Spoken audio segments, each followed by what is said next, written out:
to begin. If you haven't already, could you mute your computers? All right, Dr. Morse, take it away. Okay, thank you. Share my screen here.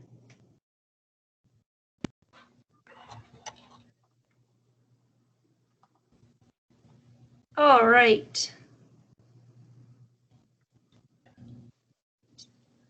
So here are our just pressing numbers for the state. As you can see, we keep leaping and bounding ahead.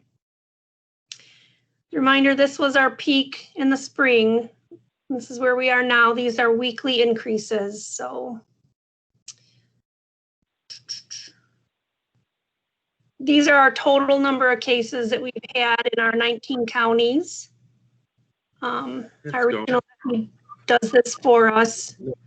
So it kind of keeps track of how quickly we go up 1,000 cases. So this last time it only took us 3 days. Our healthcare systems are at about the same amount of occupancy as they were last time we talked. We can get more specifics if needed. I did go through our data. I just did it for the last week since we talked. I had been going Mondays to Mondays, so it's from this past Monday to the prior Monday. So we had around 2,300 cases that I found in the 19 counties. I went through them very closely. However, an issue is that some of the charting is not complete because we have so many cases right now. So this may be information. I found 130 cases that were in people that are attending or working at schools that are in person right now. It's about 6% of our cases, which is the same as it was last time. This time there were more that were teachers or staff. Usually it was about 1/3 to 2/3. Now it's about half and half. So we're seeing more of our adults that are working in or for schools. Oops, sorry. This past week, reported to our state website, there were 5 school outbreaks in our 19 counties. One had 2 people, one had 3. Well, 3 of them had 3 and one had 4. So that accounted for 12% of this 130 people. There was a chunk of that did not have ages or whether they were teachers or students. So again, our percentage would not be perfect. And we are having some issues with getting all of our documentation done just because we have so many cases right now. So looking at our data,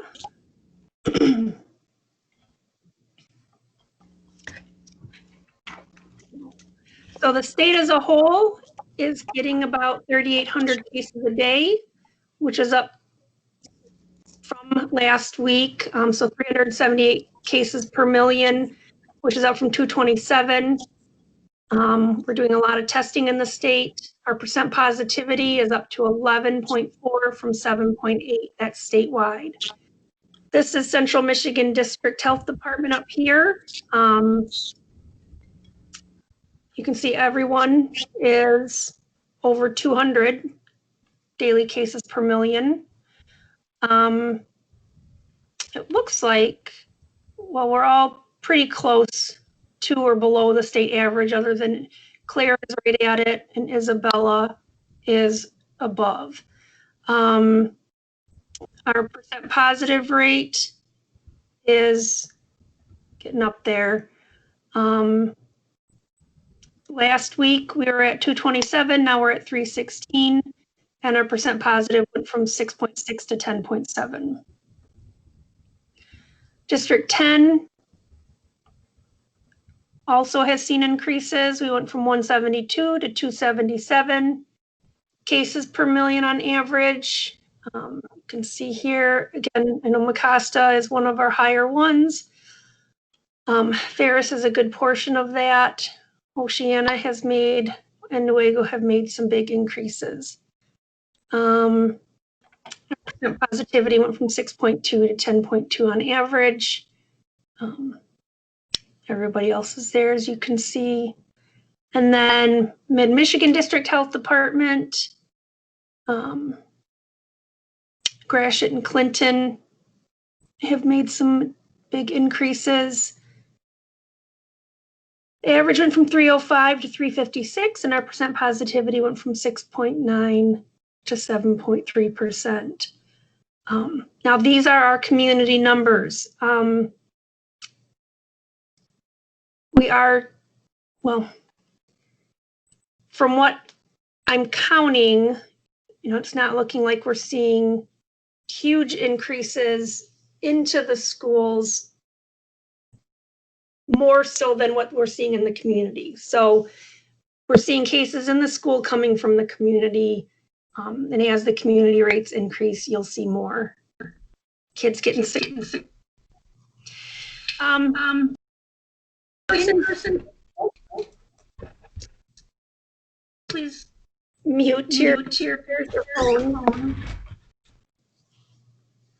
So in-person versus remote, we've all discussed this again, and in general, I know there's some different situations out there for different counties and different schools, but in general, at this time, we continue to see the same, that we are seeing cases in the schools due to community transmission, but very little transmission within the schools. So our opinion at this point is to not make a general blanket recommendation that you must change to remote education. We can have individual discussions with schools as needed. However, schools may have different situations. They may be having excessive disruptions due to case investigations and contact tracing, excessive quarantining of staff especially, or maybe seeing excessive worry from their staff, their families, or just so much community transmission that they're getting excessive number of cases in the schools that's causing their disruptions. So schools may decide that it's best for them and their school to go to remote education. So at this point, we will not make a blanket order that you should close, but school by school, you may have other feelings about that. If you do decide to go to remote education, we continue to suggest, if possible, to keep your lower education grades in person as much as possible. I will mention again, similar to last week, that we are seeing huge increases in volumes of cases.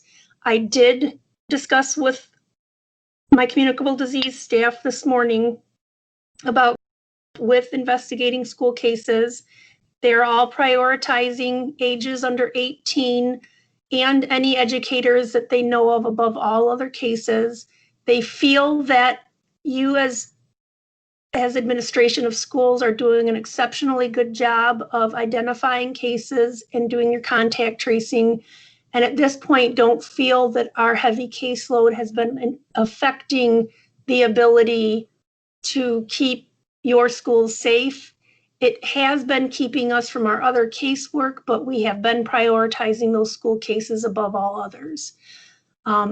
If there ever is a point where the caseloads you feel are making it difficult to investigate those cases or identify those close contacts, again, that would be a consideration to add to the list of whether or not to go remote. But at this point, from our side of it, we feel like your cooperation and your help that we're able to do that work still. We encourage you, again, to continue to help with that case investigation and education. So this is the same as last week, the link to a self-quarantine handout and some help with determining those dates. I also put a link here.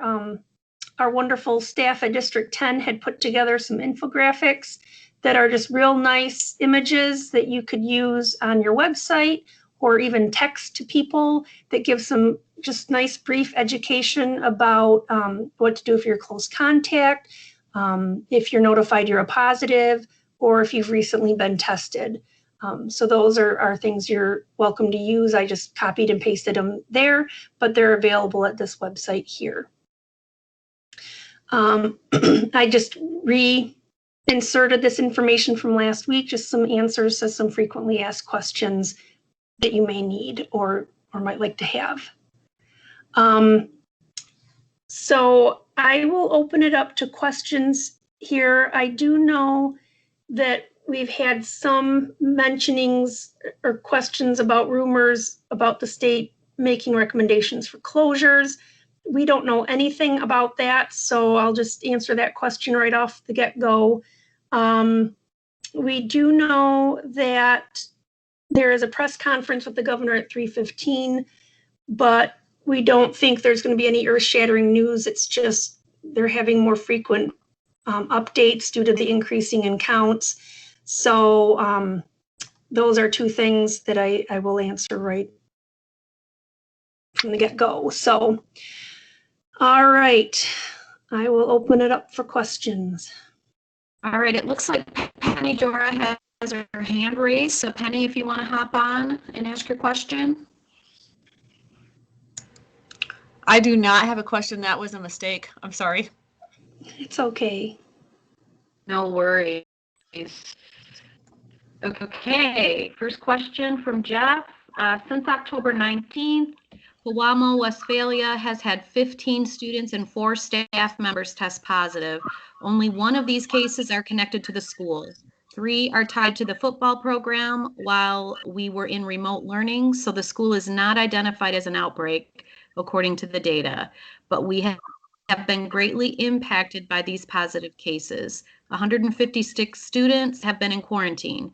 Using the metric, should we be remote? And according to the Michigan Safe Start, we are in phase 2. When do we go remote? So again, from a public health standpoint, there is not transmission in your school, so we wouldn't tell you to go remote. However, we know that your county has extremely high level of cases. And if it's easier and less disruptive to your school for education and helps with your community in terms of feeling safe to go remote, then that would be the decision that would be best for your school. And so that might be something that might be better for us to discuss individually offline. Okay, thanks. Yep. It looks like Dr. Jason Jeffrey kind of asked the same similar question. What would it take for us to see a recommendation to move to remote learning? So from our standpoint, for us to say you should go remote would be persistent spreads within the school. So if you're getting so many cases that you can't control it spread in the school,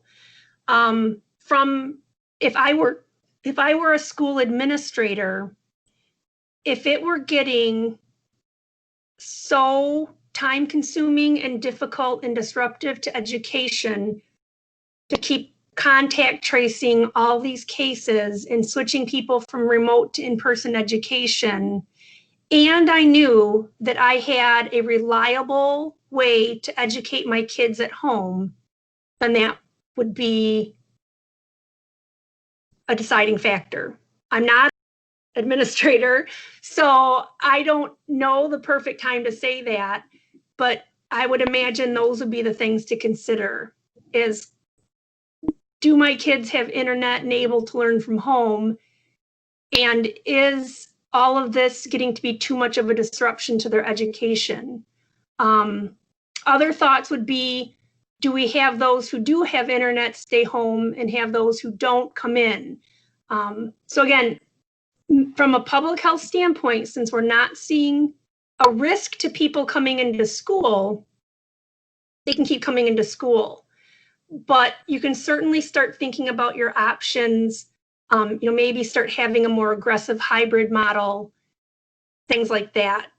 Because I imagine, if you're like PW schools where you're constantly contact tracing and quarantining huge chunks of your school, if that's a detriment to education, you have to start thinking, well, would remote education for all be less disruptive? So I think that's the point I'm trying to make. It might not be coming across super clear.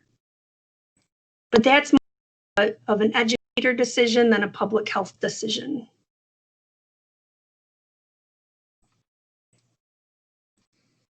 Okay, he said, thank you, that was helpful response.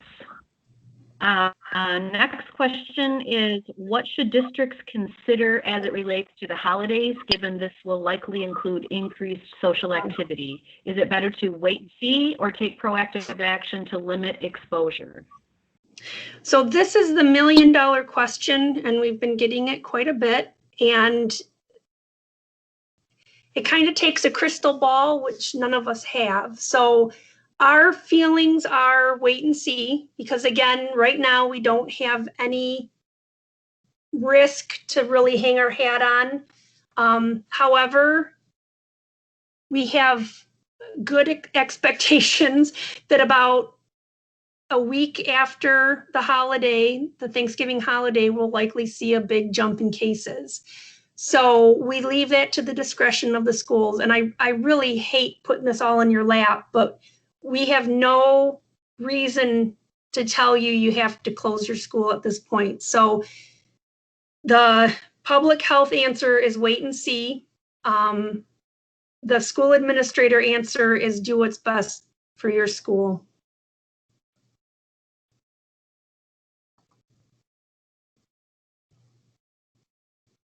Okay. Jackie Billett also added a link here on instructions on quarantine and isolation. So there's a link there in the chat box. Next question, do you feel that if schools are remote, we could help the spread in the community as the impact is coming from the community? So if schools are remote, there are concerns with that. One is that especially if our younger kids are home, we will see, and it has been proven that that could impact our healthcare system because we would have parents that would need to stay home with their kids. You also then have kids at home who likely won't stay at home as much, and they might be out with friends or doing things. And it's possible that our school staff might be out in the community more. That is an assumption, it's not fact. And so I hate to say that, gosh, if we close schools to in-person learning, we're going to see all these people out in the community doing what they shouldn't be doing. So it is possible.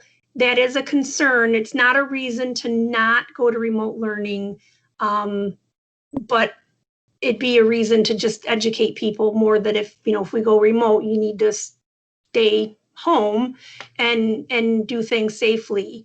But again, a bigger concern of mine is that we would further hurt our healthcare system, which is already facing some critical staffing shortages due to staff exposures and illness.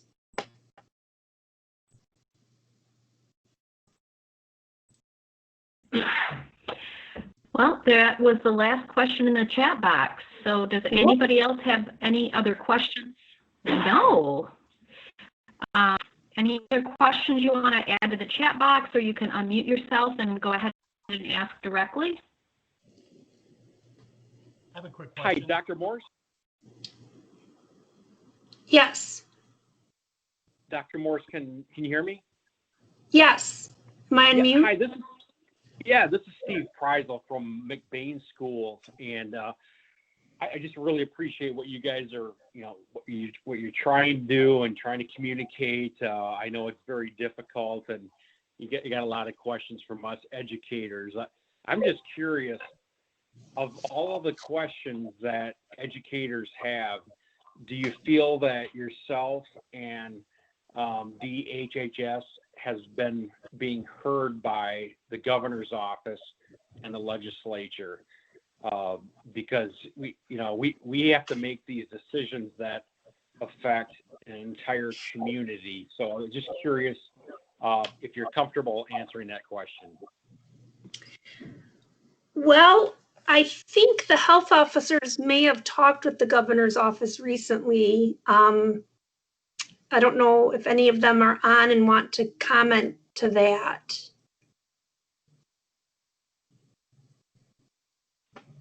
Okay, fair enough. Are any of our health officers on? Hey, Dr. Morse, it's Steve. I will say that actually now all three of us, because Marcus is on the MELF Executive Committee now as well, we meet with the governor's office once a week. In fact, we did it just prior to this call today. And they certainly hear from local health and then what our issues are. And we have a lot of talks about schools. So I would say they're receptive in what we talk about, but obviously, depending on the issue and what we're talking about, it can get complicated in terms of, is it something the legislature is willing to do? Is MDHHS able to do something with an epidemic order? So those are the types of things that we end up talking about, but we do have regular communication. Thank you. I think someone else was trying to ask a question too there. Yeah, Dr. Morris, this is Tom Langdon Yeah. from Washington Public Schools. Hi. So a couple of questions, and I understand that we all have a lot of questions, but paramount to me is, first of all, I believe we understand now with the new science and understanding is the fact that ventilation is extremely important for students. And I believe that schools offer probably a better ventilation system than most homes do. And as it gets colder out, is that a factor in making these decisions? And the other piece is the emotional health of students. And I know that that's incredibly important to you, but how much does that weigh in on figuring of the safety of our students? Is it physical and emotional, or is it pretty much the physical piece that we're looking at right now, at least from communication from the health department? So speaking for myself, and I can let my health officers comment or whoever else wants to comment, but regarding ventilation, it's one of the many things that are important. We do know that those that are at highest risk for infection are household contacts, whether that's ventilation related or just, the sheer number of hours and the time you spend together. It's hard to say, but we've kind of argued that the school may be one of the safer places for people to be. I think just because you are able to enforce a lot of the safety things at home, we're not wearing masks, we're not washing our hands as often, we're not staying separated from people like we are at school. My concerns if kids do not stay in school is, are they going to be home in a loving, safe environment? Are they going to be verbally, emotionally, physically abused? Are they going to actually be learning? Are they going to be able to learn well? Is anyone going to be able to help them with things in terms of their learning? Are they going to be able to eat well? It's all of those things: physical, emotional, nutritional, even, proper sleep schedule. I know when we were remote education, I know, my kids' sleep schedule got awful, just things like that. So I think just physical, mental, emotional, all of that health is all tied to in-person school, in addition to just being able to learn better. So, and physical health, because they're not going to go out and have recess or gym if they're at home. So those are just some of the reasons why I really, really want to keep kids in person as long as possible. Not to mention the economic issues and the healthcare issues. We need to keep our parents able to work. We need to keep our parents able to be healthcare providers. We need to keep them in school and not in the community where they'll then contribute to transmission more. So all of these reasons is why I am really passionate about keeping kids in school as long as humanly possible. Thank you so much. I appreciate that answer. I agree wholeheartedly. Dr. Morris, this is Mark Platt from Hart Public Schools. I just wanted to thank you for taking this, the perspective you have into account with these decisions, because in the spring when we went remote, and at least it was spring and the days were starting to get longer and the kids could go outside, I have tremendous concern if we were to go remote at this time of the year, with the days being short, the nights being long, the remoteness of our community. I just can't picture, I don't think I can grasp the magnitude of the damage that would be done to our kids if we weren't able to be in school. And while I do think there's a true public health crisis with COVID, I think there's a tremendous, even bigger issue if we shut down the schools at this time of the year. I don't know how to recover from that. And I really fear that we would lose track of our children and no way to catch them up. Just today, we dealt with a dad that tried to commit suicide.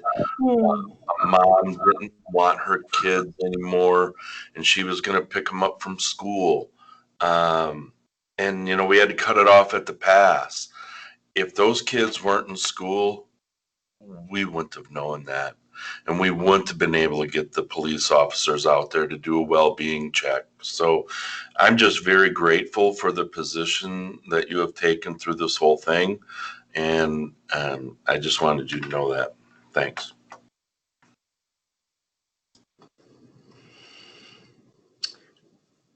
I don't know if our health officers want to add anything to that or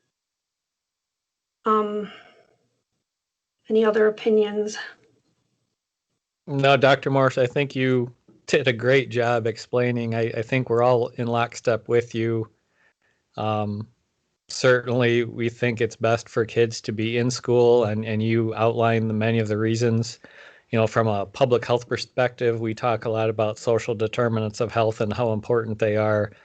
And our children, especially in our 19 counties, I mean, we're very rural. There's a lot of issues that our kids face, and they get so much more benefit from being in school, whether that's knowing that they get healthy meals, to the exercise, to learning better. The fact that, you know, if we are remote, a lot of our kids don't have internet access. So I think you covered it well.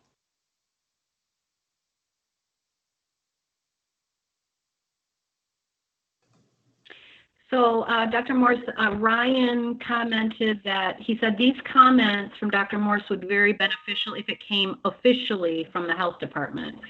So Ryan, are you looking for some sort of an official statement that we provide? I mean, exactly what she said. If that came kind of as a joint letter from the schools and the health department, I think it would be very beneficial to our community, and in as much of, you know, why we're trying to stay open. I mean, those positive things that she mentioned are really what we're all fighting for. But I think sometimes it looks like it's the school trying to stay in, you know, for athletics or whatever the other reasons might be. So thanks for the consideration. Yeah, we'll discuss that and see what we can do.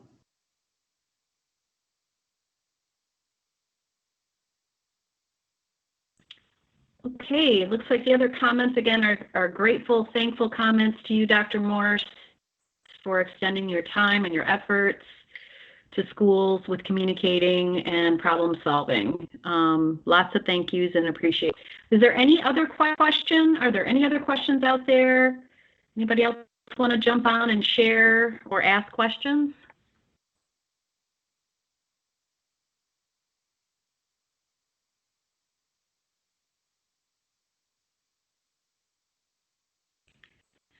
Pretty quiet.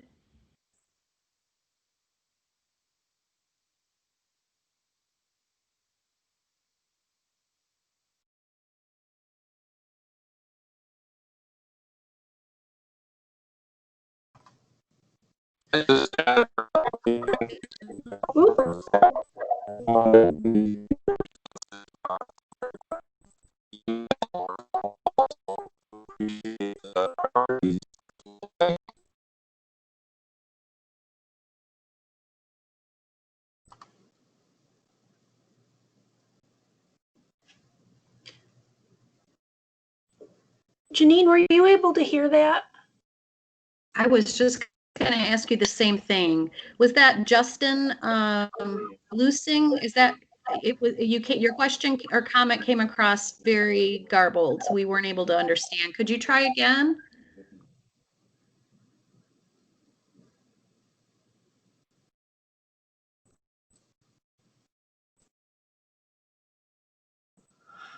Oh, yeah, and I wanted to say that any thanks to me is thanks to everybody else at the health department, because I'm just the one on this call talking, but all the data, all the case investigations, all the advice, everything comes from everybody else. And I know the health officers are answering at least as many questions as I am. So I know it's a team effort. I think we had another comment earlier about what could be done to help us. I think you guys are doing a great job helping to identify cases and let us know, helping to identify close contacts and educate them for us. And that has been really, really critical in helping us. I don't know what we'd do if you guys weren't working on that. I think one thing for those who are still on the call, and it's not that critical for those who have left, we aren't really seeing a lot of spread in the schools. Certainly there could be asymptomatic individuals that we are keeping out on quarantine. But as you are identifying those for quarantine, I think just sticking with that 6-foot radius for 15 minutes is probably prudent. Going out and quarantining huge bubbles to be overly cautious likely isn't necessary. And so, in order to try to keep the number of people you're quarantining down, it seems that you don't need to be overly cautious with that. The exception I would make would be with adults. We do seem to see more spread in, maybe adults that are sharing break rooms, that kind of thing, and also athletics. I consider them more like household members or family members, because they do spend a lot of time together, and they do tend to get really close together in locker rooms or along the sidelines or things like that. And we do tend to see a bit more spread with them. So I do know you guys struggle a lot with the number of people needing to be quarantined. So you can maybe be a little more picky with that, so you're not needing to send a whole classroom home. Just a thought. Certainly do what you're comfortable with, though.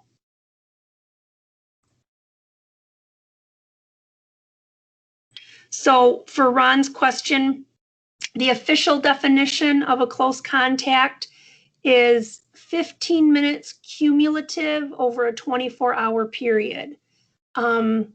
It is difficult. I certainly will grant you that. If you spent an hour together in a room, but were 12 feet apart, could the aerosols be an issue, that kind of thing. If you were 10 minutes together, but only a foot apart, you kind of have to look at that too. So certainly use your best judgment. Anyone that's hugged, kissed, touched, shared items, that's an automatic close contact regardless of time. But yeah, the official definition is 15 minutes cumulative over a 24-hour period. So, if they had 5-10 minutes one day and 5-10 minutes the next day, you have to look at those kinds of things. And sometimes you just have to make your best guess because you don't have time to sit there and add up distances and minutes. So I know this is not easy.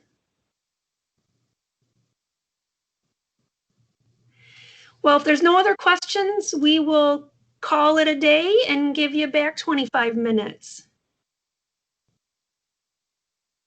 Last call. Thank you. Yep. You guys have a great Thursday, and hopefully we'll get through this. And I think we'll meet again next Thursday then. Have a great day, you guys.